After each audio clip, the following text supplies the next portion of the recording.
Franchement, pas mal pour un mec gras du bide en vrai. J'ai la pire shape de ma vie actuellement, mais c'est quand même pas mal en vrai. On s'estime heureux. On est toujours reconnaissant. Et d'ailleurs, vidéo extrêmement importante aujourd'hui. Les lunettes, s'il te plaît, ne calcule pas. C'est juste pour faire tenir le micro. Tu connais ton gars. Je suis pas quelqu'un qui met des lunettes. Ça, c'est mes lunettes de quand je t'ai fait à Nikki Beach. Quand j'avais la vie la plus chaotique que j'ai jamais eue. Je buvais de l'alcool tous les jours. Ok, je faisais de l'argent, mais ma vie était chaotique, n'avait aucun sens. Mes vidéos extrêmement importantes aujourd'hui. Le doute.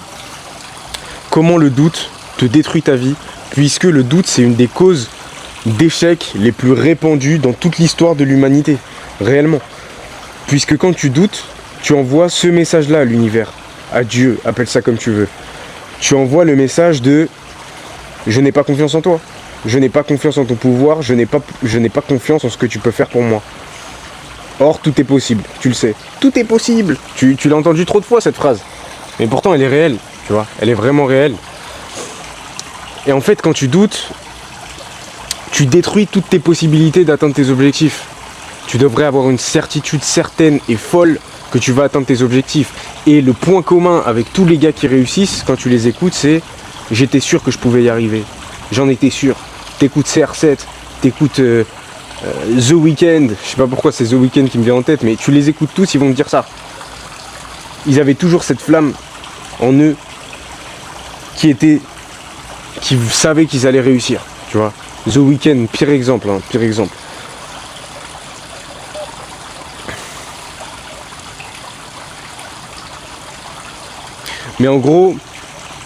Mais bref, en gros, quand tu visualises tes objectifs et ce que tu veux atteindre, si tu doutes, c'est le meilleur moyen de rater. C'est le meilleur moyen de rater.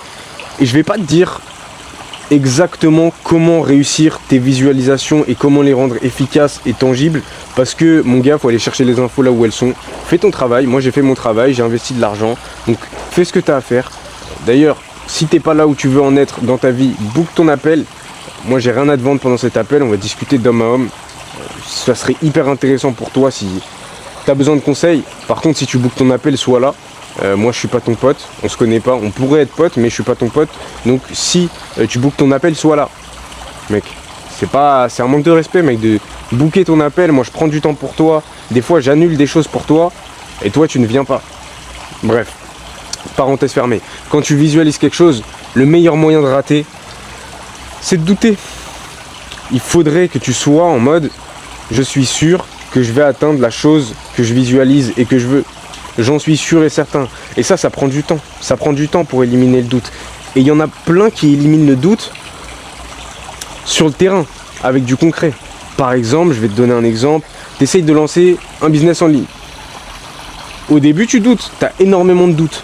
Et à partir du moment où tu fais ta première vente, que tu fasses de l'e-com ou je ne sais quoi, à partir du moment où tu fais ta première vente, il y a quelque chose qui se débloque. Le doute commence à partir de plus en plus. Mais le doute revient. Le doute est fort.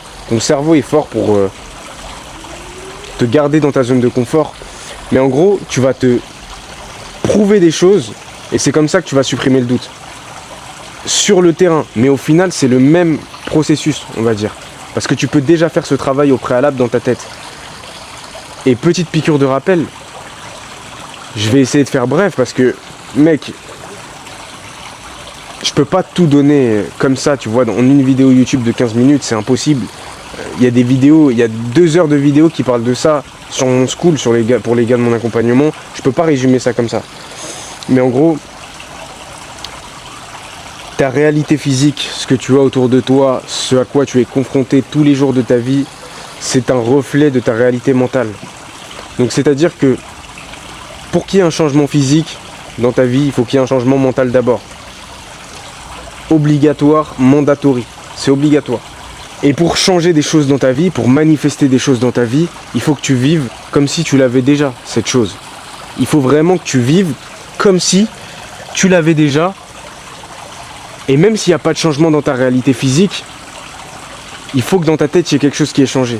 C'est pour ça que quand tu visualises quelque chose, ne va pas trop loin.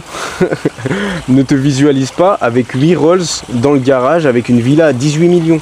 Ton subconscient va te dire, c'est du bullshit. Il va te dire, fuck, ce n'est pas possible. Vas-y étape par étape, mec. Quand tu visualises quelque chose, je vais pas te donner toute la recette de la visualisation. D'ailleurs, c'est cette visualisation qui m'a ramené là où je suis, je vais t'expliquer juste après. Mais du coup, ne t'imagine pas avec des objectifs qui seront possibles dans 20 ans. Dans 20 ans, on ne sait pas, mais en fait, peu importe le temps, on s'en fout, ça n'existe pas. Mais en fait, ne va pas trop loin. Imagine-toi déjà dans 6 mois, court terme, court moyen terme. Imagine-toi avoir franchi un cap, puis un autre, et dans 6 mois tu changeras de visualisation, et encore dans 6 mois tu changeras de visualisation. Mais c'est comme si tu avais un escalier devant toi, tu avais des marches, et avec toi, avec tes petites jambes de 1m50 de hauteur, tu essayais de monter directement à la dernière marche. Ça marche pas comme ça, ton subconscient, il va dire bullshit, I don't buy this shit. Donc c'est hyper important, c'est pour ça que tu doutes. C'est comme ça, notamment, que tu élimines le doute, en visualisant des choses atteignables. Tu auras beaucoup moins de doutes quant à tes visualisations. Tu vois ce que je veux dire? Là, ce que je viens de te donner, ça vaut du putain d'or. Parce que tous les putains de gens que je connaisse qui me parlent de visualisation, ils se visualisent en Jeff Bezos. Mec, ça marche pas comme ça. Ton subconscient, il sait que ça n'arrivera pas. Du coup, ta visualisation, tu l'as faite dans le vent. Mon gars, visualise step by step. Tranquille. Et d'ailleurs, je vais te raconter mon histoire avec la visualisation, parce que j'en ai deux des stories. Une story avec moi quand je savais pas visualiser efficacement, et une story avec moi quand je sais visualiser efficacement. Alors, en 2024, quand j'ai découvert le pouvoir de mon cerveau, de la visualisation, de mes pensées, que j'ai découvert tout ça, que la réalité physique était influencée par la réalité mentale, je me suis dit putain, c'est un super pouvoir. Je me suis dit c'est une dinguerie. Sauf que ma visualisation, je vais t'expliquer, je te l'ai déjà dit dans une autre vidéo, moi je voulais faire de la musique à fond, je voulais être connu, faire de l'argent, baiser des meufs. Non, ça c'est pas vrai, mais si quand même un peu, tu vois. Je voulais me prouver quelque chose, mais on s'en fout. Mais en tout cas, je visualisais quelque chose de beaucoup trop lointain. Je me visualisais sur une scène remplie, publique, à fond. Mais mec, alors que j'avais rien fait, j'avais 1000 auditeurs sur Spotify, il y a un son à 70 000 streams. Tu vois, c'est pas assez, c'est trop loin, tu vois. Du coup, spoiler, j'ai jamais atteint cet objectif. Alors que mes visualisations étaient puissantes, assez bien faites. Au final, elles étaient assez bien faites, puisque j'ai poncé le sujet. Sache que j'ai investi de l'argent dans ça. J'ai investi énormément d'argent pour maîtriser le pouvoir de mon esprit, et au final, ce sera jamais de l'argent perdu, puisque maintenant j'en fais bénéficier d'autres, j'en bénéficie moi-même. Et au final, je vais t'expliquer l'histoire de là où je suis. Là, maintenant, là, actuellement, je suis à Bali. Tu as déjà dû suivre et tout. Et quand j'ai lancé ma page Insta, ma page YouTube, c'était en novembre. En novembre. Donc novembre, c'était il n'y a pas si longtemps que ça. Hein. Il y a des mecs qui postent depuis 2 ans, ils n'ont pas 1000 followers. D'ailleurs, les 1000 followers, merci les mecs. Merci les mecs. Putain, je suis vraiment gras du bide. Hein. Putain, j'ai même pas envie de te montrer. Mais j'ai lancé ça en novembre. De novembre à décembre, mon compte Insta était shadowban, donc ça veut dire que je faisais pas de vues. Je faisais 100 vues par vidéo et je comprenais pas. Oh, il pleut, tu vas sûrement entendre. Ah, c'est la pluie, les gars, ici. Et j'ai jamais douté quant au fait que j'allais y arriver. J'ai jamais douté, notamment parce que j'ai pris un accompagnement pour ma création de contenu. Ça m'a grandement aidé, ça a grandement augmenté ma certitude et j'ai jamais douté au final. Puis quand j'ai fait une vente, ma première vente, ça a renforcé ma certitude. D'ailleurs, ce gars-là, putain, t'as niqué ma vidéo, je suis dégoûté, frère. Ah putain, excuse-moi. Elle a niqué ma vidéo, mais c'est pas grave, tu sais quoi, je vais la flouter. Quand j'ai fait ma première vente, ça a augmenté ma certitude. D'ailleurs, Yousri, si tu passes par là, big up, j'espère que tu vas bien parce que on a terminé le travail ensemble. Ça s'est hyper bien passé. Voilà, j'espère qu'il va bien ce type. J'espère que la pluie, ça va pas niquer ma vidéo, mais je pense que ça va rajouter un charme. Et depuis novembre, ma visualisation, elle a jamais changé. Bah là maintenant elle a changé, mais elle a jamais changé. Elle était très très atteignable. C'était moi sur un transat, en FaceTime avec mes parents. Putain, je reçois des notifs, les gars. Putain, en FaceTime avec mes parents, et ils me disent qu'ils sont fiers de moi. Et je me voyais dans un pays asiatique. Pour moi, c'était la Thaïlande, mais je savais pas encore où je voulais aller. Et 4 mois après, j'y suis, tu vois. 4 mois après, j'y suis parce que j'ai masterisé le game de la visualisation. J'ai investi, objectif atteignable, plus les actions. Au final, sans les actions, mec, ça sert à rien. Ça sert à rien. Il va falloir que tu fasses des actions pour visualiser ce que tu veux. C'est pas tu visualises et ça va te tomber du ciel. Hein. Ça n'a rien à voir. Mais en tout cas, il faut pas que tu doutes. Il faut pas que tu doutes. Il faut que tu apprennes à utiliser ton cerveau à ton avantage. Parce que ton cerveau, mec, c'est ton pire ennemi en soi. Hein. Je sais qu'il y a des gars dans mon accompagnement, leur vie est remplie de pensées négatives. Et au final, comme je t'ai dit, ce que tu vois dans ta réalité physique, c'est vraiment la perception que tu as de ta réalité mentale. C'est vraiment ce que tu as dans la tête qui définit ce que tu as en face de toi, sous tes yeux, tu vois. Donc j'ai vraiment envie que tu comprennes ça. Donc si tu doutes, tu as des pensées négatives, tu vas attirer du négatif. La loi de l'attraction, ouais, mais au final, qui l'applique, la loi de l'attraction? Qui l'applique pour de vrai? Pas grand monde, hein. Tu vois, pas grand monde. Et pourtant, c'est un putain de cheat code. J'en suis la preuve, mec. Et pourtant, je suis encore un caca, hein. Je suis encore un caca, je le sais.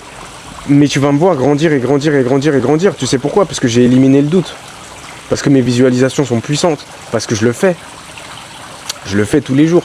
Tous les jours, je visualise. Tous les putains de jours que Dieu fait. Et ça me fait un putain de bien fou.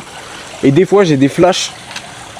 Quand je suis en train de faire autre chose, j'ai des flashs de ma visualisation. Et ça me met bien. Ça me rajoute de la certitude. Et je sais pourquoi je fais les choses. Et je les fais. Donc elles vont arriver à moi. Et j'en suis certain. À 99% certain. Il y a toujours 1% ou 0,1% qui n'est pas de mon ressort. Peut-être que Dieu veut me faire passer par des épreuves dont je ne suis pas au courant, qui vont sûrement m'être bénéfiques. Donc voilà, je ne suis pas Dieu, je ne m'amuse pas à être à Dieu, mais Dieu peut tout faire pour toi. Dieu peut réellement tout faire pour toi. Et si tu visualises, tu reprogrammes ton subconscient, il y a tellement de choses à dire sur cette vidéo. Je pars en couille, mais en gros, il va falloir que tu reprogrammes ton subconscient, que tu l'impactes avec des émotions positives, car ton subconscient ne parle pas en mots, il parle en émotions. Mais mec, j'ai fait 2 heures de vidéo sur le sujet, sur mon school. Donc comment tu veux que je te résume ça en 15 minutes? C'est un sujet qui mérite 4 heures, mec. C'est un sujet qui mérite 4 heures. Et ça, entre les lignes de tous les livres sacrés, c'est ce qu'on essaye de t'enseigner. C'est que ce que tu as dans la tête, ce à quoi tu penses, change tout, change réellement tout. Et d'ailleurs, si tu es croyant et que tu pries, essaye de prier de la bonne manière. C'est-à-dire, comme je t'ai dit tout à l'heure, sois reconnaissant pour ce que Dieu t'a donné, pour ce que l'univers t'a donné, si t'es pas croyant. L'univers, la source, et sois certain qu'il va te donner plus. Implore pas sa pitié. Implore pas la pitié de l'univers parce que tu doutes. T'es pas certain. Donc tu lui manques de respect. Donc il va pas te donner. Parce que toi-même t'es pas certain. Si t'es certain dans ta tête, tu vas avoir. C'est aussi simple que ça. J'ai essayé de faire au mieux, d'être le plus bref et concis. Mais ouais, supprime le doute, donne des ordres à ton cerveau. Combat ton cerveau, parce que ton cerveau, il veut pas ton bien, hein. La plupart du temps, il veut pas ton bien. Dès qu'il faut sortir un peu de sa zone de confort, il n'y a plus personne, il va chercher toutes les excuses possibles et imaginables. Et c'est ça qui te tue, sûrement, tu vois.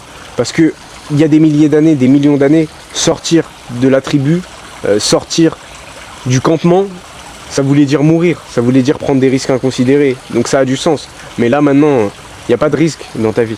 Donc si j'ai un conseil à te donner, quand tu as envie de faire un truc, tu vois, tu as une première voix dans ta tête qui te parle, et ensuite, tu as ton cerveau, ton ego, qui vient rajouter plein de bruit et plein d'excuses, et qui vient rationaliser